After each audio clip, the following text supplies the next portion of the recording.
A las 10 de la mañana, las sirenas del diario Crítica anuncian el estallido de la revolución.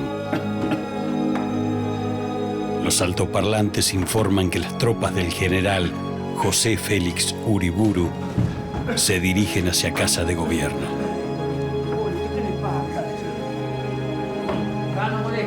Desde su casa de la calle Brasil, Hipólito Yrigoyen está dispuesto a dar batalla. Anciano y enfermo, el presidente envía a su médico personal en busca de apoyo del ejército y de sus partidarios políticos.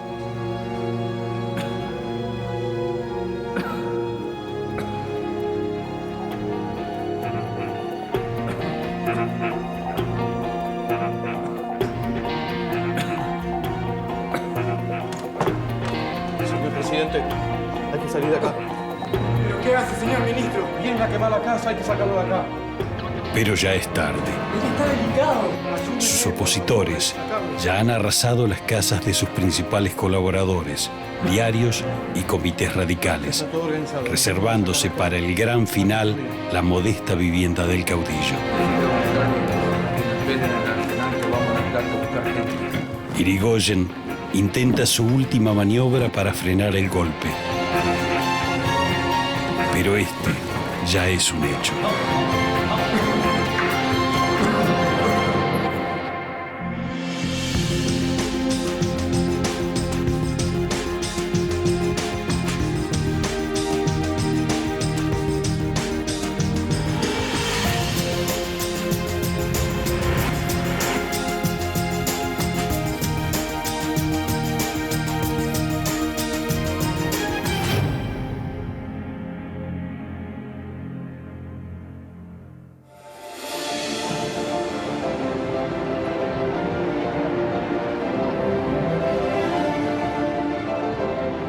El 12 de octubre de 1916, Hipólito Yrigoyen se convierte en el primer presidente argentino elegido por el voto secreto y obligatorio para todos los hombres mayores de edad. La reforma electoral impulsada por el presidente conservador Sáenz Peña termina con un sistema político basado en el fraude electoral y el control de las elecciones. Desde ese momento, los partidos deberán convencer a las mayorías para poder gobernar. El llamado elecciones limpias pone en evidencia el apoyo popular que tiene Hipólito Yrigoyen y también la incapacidad de la mayoría de los políticos conservadores para adaptarse al nuevo sistema que ellos mismos han reformado. Durante los años 20, se instala entre los líderes conservadores la idea de que la reforma impulsada por Sáenz Peña ha sido un error. A estos se suman otros políticos que no se oponen a la reforma, pero ven con recelo la influencia de Yrigoyen, al que acusan de engañar al pueblo con promesas vanas de campaña. A pesar de los ataques de sus opositores, en 1922, la Unión Cívica Radical vuelve a triunfar y Marcelo Torcuato de Alvear se convierte en el nuevo presidente. Dentro del radicalismo, comienzan a gestarse una corriente que no aprueba la forma de hacer política de Yrigoyen, al que acusan de hacer pasar la vida del partido por su persona y de no tolerar las disidencias partidarias. Es así como en 1924, esta facción se separa del partido para fundar la UCR antipersonalista. Por su parte, el Partido Socialista adhiere a esta visión negativa del yrigoyenismo, al que ven como el regreso del caudillismo bárbaro del siglo XIX.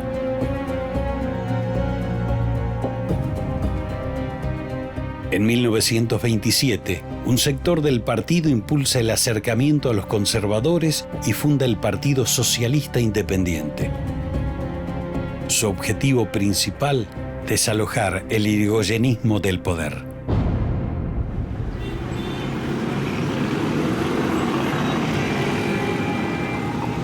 Para las elecciones presidenciales de 1928, La UCR antipersonalista es el principal partido de la oposición.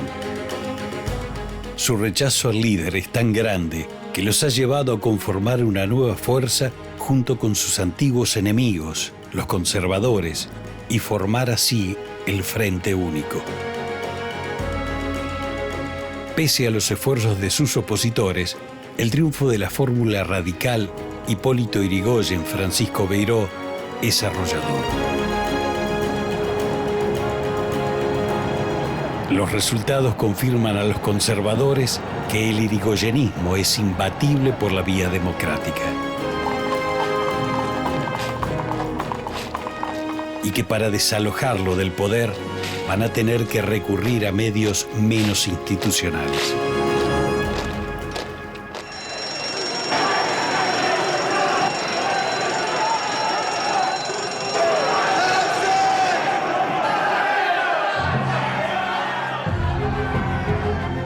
Paralelamente, a los pocos meses de iniciada la segunda presidencia del líder de la UCR, se produce un brusco cambio en el ámbito internacional. En octubre de 1929, una profunda depresión económica sacude al mundo y hace suponer que los días del capitalismo están contados. La caída de la bolsa de Nueva York inicia una recesión que esparce sus efectos por varios países. Argentina no es la excepción. El modelo agroexportador, que ha proporcionado casi medio siglo de bonanza económica, sufre una gran crisis. Las ventas de cereales y carnes al exterior caen, el consumo se derrumba y el desempleo se expande velozmente por las zonas rurales. El malestar económico aviva los ánimos de los conspiradores, que comienzan a buscar el apoyo de importantes jefes militares, como los generales Agustín Pedro Justo y José Félix Uriburu. Ambos se disputan el liderazgo de un posible levantamiento contra Yrigoyen.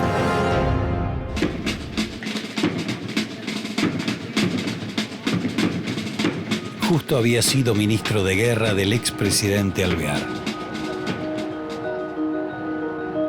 En 1924, lidera la creación de la UCR antipersonalista y frente a las elecciones de 1928 amenaza con un golpe de Estado en caso de que triunfe el irigoyenismo. Uriburu, un hombre de gran prestigio dentro del ejército, cree que el problema de la Argentina es su sistema político liberal y, a tono con algunas experiencias europeas, propone la instalación de un gobierno autoritario que imponga orden. Los anti-irigoyenistas impulsan una feroz campaña de prensa que arremete contra la figura del presidente, refiriéndose a él como el peludo, el poseído, el enfermo delirante. El poderoso diario Crítica le dedica una sección permanente, el Orate Yrigoyen, en la que trata de loco al máximo líder radical.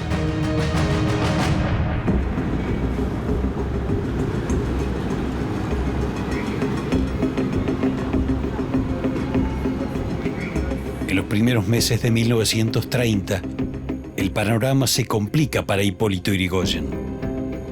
La crisis económica y las campañas contra su figura comienzan a hacer efecto.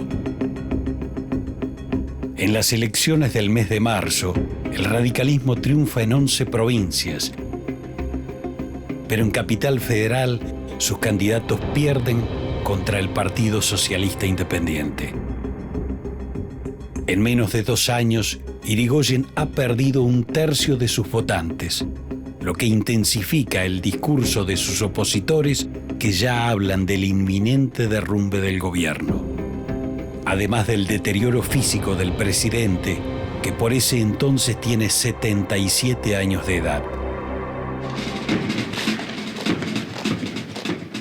A pesar de que los rumores de golpe crecen día a día, Yrigoyen descree la posibilidad de que un levantamiento militar pueda derrocar a un gobierno surgido de la voluntad popular.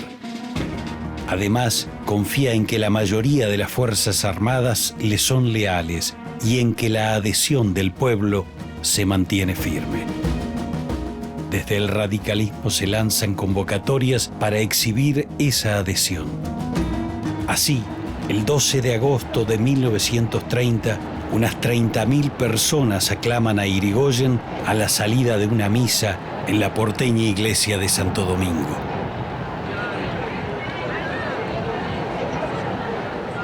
Una semana más tarde, una multitud desfila frente a su casa, mientras que el día 21 sus partidarios organizan una caravana de vehículos por las principales calles porteñas. La oposición y sus medios afines se refieren a ellos como la chusma radical, que impone su violencia a los pacíficos habitantes porteños. Pese a que Irigoyen confía en la lealtad de las Fuerzas Armadas, su ministro de Guerra, Luis de Lepiane, ordena a fines de agosto el acuartelamiento de las tropas y refuerza la vigilancia sobre los golpistas.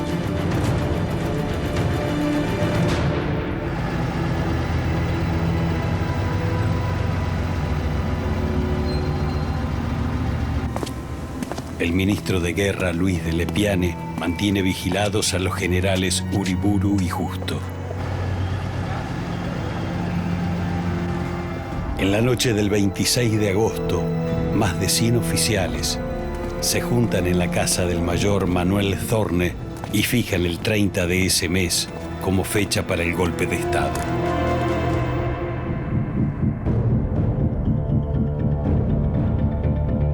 El 27 de agosto, en un acto opositor, líderes del socialismo independiente, la UCR antipersonalista y los conservadores coinciden en la urgencia de deponer al gobierno para restablecer la legalidad institucional, según ellos, perdida.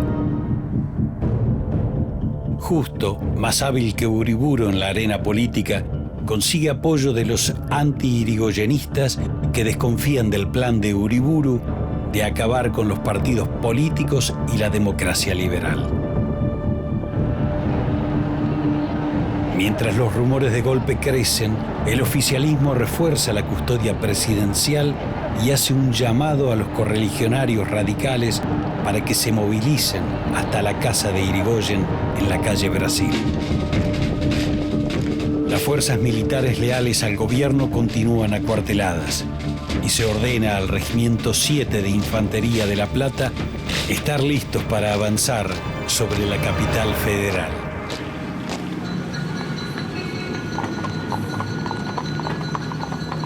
Al día siguiente, la tensión se respira en las calles. El ministro de Lepiane sugiere mano dura con los conspiradores y recibe la autorización de Irigoyen para detener a los principales cabecillas del levantamiento. Sin embargo, el mismo Irigoyen los libera unas horas más tarde, siguiendo el consejo del ministro del Interior, Elpidio González. El presidente cree que los arrestos han servido para demostrar quién manda y que eso basta para desalentar la revuelta. Por su parte, Uriburu, sin orden de captura, ha logrado burlar su vigilancia y desde la clandestinidad continúa los preparativos golpistas.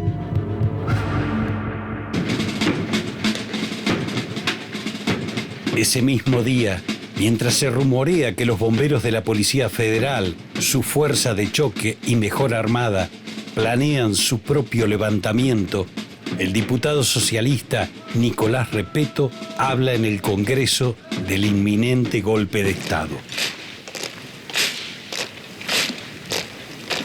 El 29 de agosto hay gran actividad en los cuarteles leales. Cerca de 80.000 personas se vuelcan a las calles en apoyo al presidente. Durante la madrugada se producen enfrentamientos con opositores que dejan un saldo de varios muertos. La gravedad de los hechos lleva a los radicales a convocar a un acto para el 6 de septiembre y a otro de solidaridad con el presidente para el 25 del mismo mes. El El día 30, el elegido para el comienzo de la revolución, comienza sin novedades. Las medidas preventivas tomadas por el gobierno convencen a Uriburu de postergar sus planes. Esa misma jornada, el general Justo es convocado a Casa de Gobierno para dar explicaciones. Allí niega cualquier vinculación con el golpe, pero su salida critica airadamente al gobierno por la situación de incertidumbre que se vive en el país. El domingo 31, en la exposición de la Sociedad Rural, el ministro de Agricultura, Juan Fleitas, es silbado y abucheado por los socios de la entidad. Todos los gritos y los insultos tienen como principal destinatario al presidente. Ese mismo día, 59.000 afiliados radicales votan en las elecciones internas del partido, dando una muestra de su vigor en plena crisis.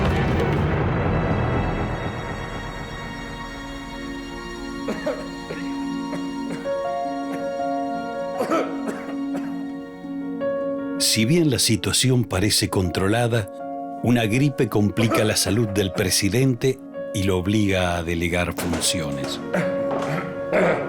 Doctor, ¿cómo está? Buenos días, don Hipólito. Hay que mantener la alerta militar y policial. Quédese tranquilo. Lo importante es que usted se recupere. Desde los diarios se especula con que el vicepresidente Enrique Martínez tome el cargo de manera permanente y ponga fin a los rumores de golpe de Estado. Respire tranquilo. Tranquilícese. Martínez parece estar de acuerdo con esa idea, pero la lealtad que debe al presidente lo hace dudar.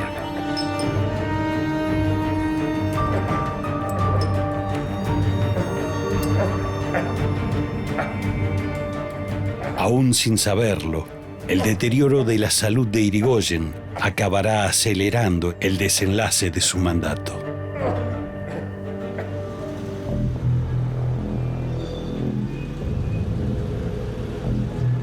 Durante la convalecencia del presidente, la Federación Universitaria de Buenos Aires le exige un cambio de rumbo y anuncia movilizaciones estudiantiles en apoyo a la oposición.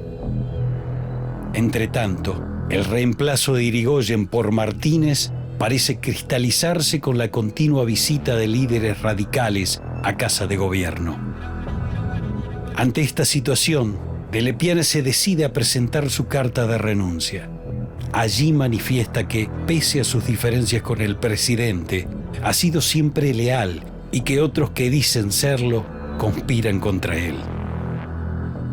La denuncia recae sobre Elpidio González, hombre de extrema confianza de Irigoyen, pero muy resistido por el ejército.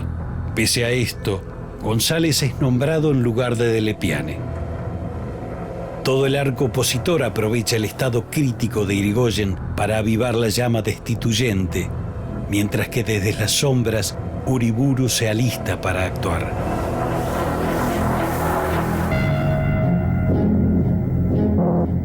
El 4 de septiembre, la prensa da como un hecho que Martínez intentará desplazar a Irigoyen, pero que las diferencias en el gabinete entorpecen sus aspiraciones. Los medios afirman que, mientras el ministro de Justicia, Juan de la Campa, apoya el traspaso, Elpidio González y Horacio Ollanarte se oponen rotundamente. Sin embargo, desde el gobierno se niega todo.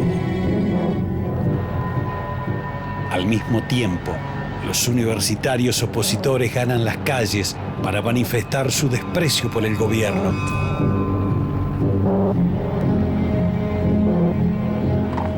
Al intentar acercarse a Casa de Gobierno, se produce un enfrentamiento con la policía en el que mueren un agente y un estudiante.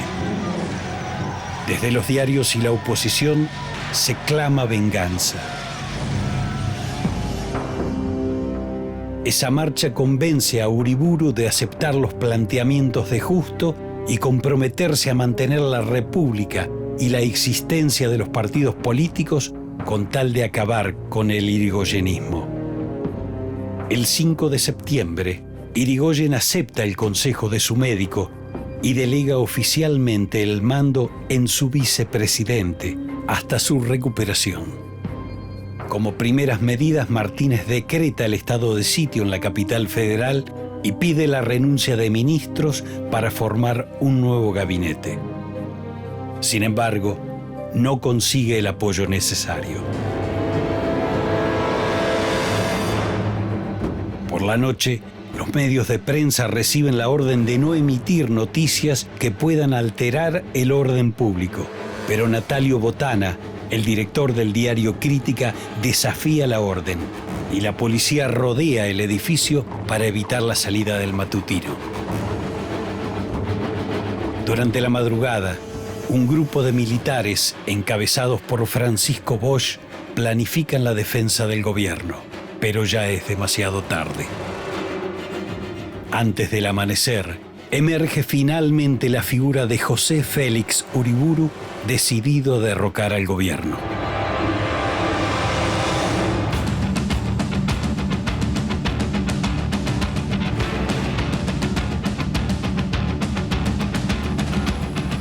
El 6 de septiembre, Uriburu se dirige al colegio militar y moviliza a los cadetes sin que las fuerzas leales hagan nada para detenerlo.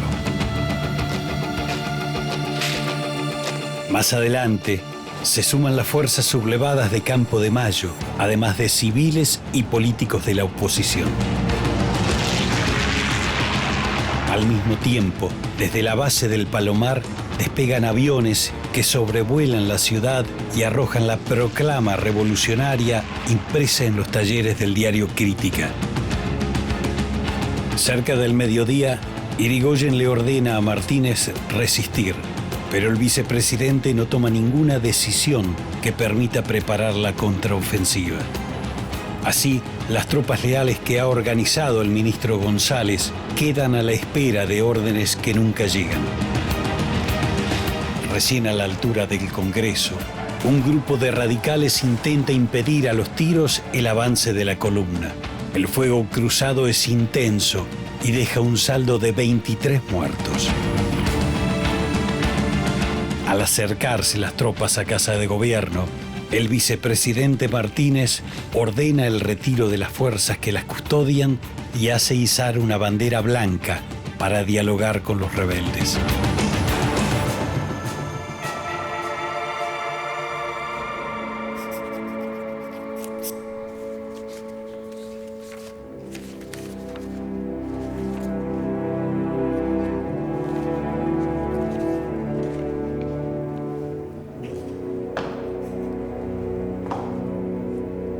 Doctor Martínez, buenas tardes.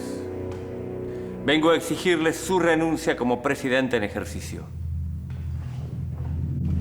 ¿Cómo se atreve? ¿Cómo tiene el tupé de venir a plantear? Frente a la negativa de Martínez, Uriburu lo amenaza con atacar a las fuerzas leales y cargarlo con la culpa de la sangre derramada. Doctor Martínez, ¿podemos charlar esto un momento fuera?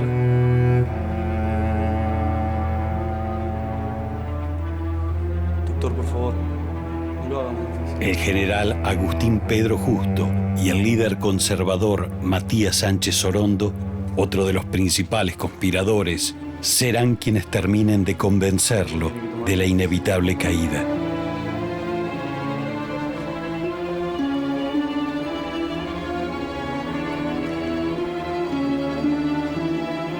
Tras firmar su dimisión, Martínez abandona Casa de Gobierno mientras las sirenas del diario Crítica resuenan victoriosas.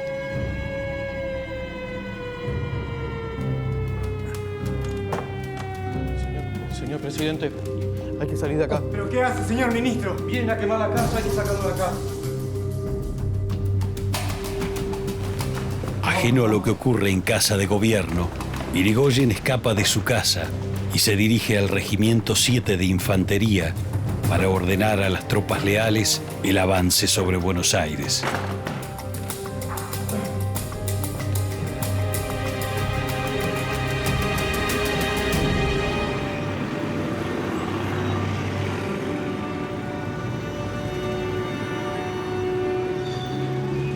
Por intermedio de un custodio, ordena al ministro de Guerra González que resista con las fuerzas leales hasta la llegada de refuerzos. Pero al llegar al destacamento, se encuentra con el peor escenario. Su jefe le anuncia que se ha plegado a la revolución y que su gobierno ha caído. Irigoyen no tiene más remedio que presentar la renuncia y es detenido en el cuartel.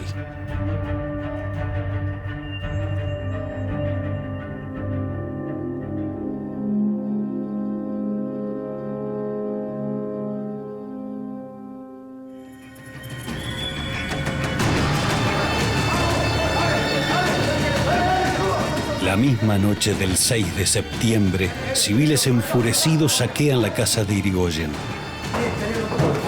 Con ese odio, cultivado durante meses por la prensa y los sectores conservadores, concluye el gobierno del primer gran líder político de masas en el país.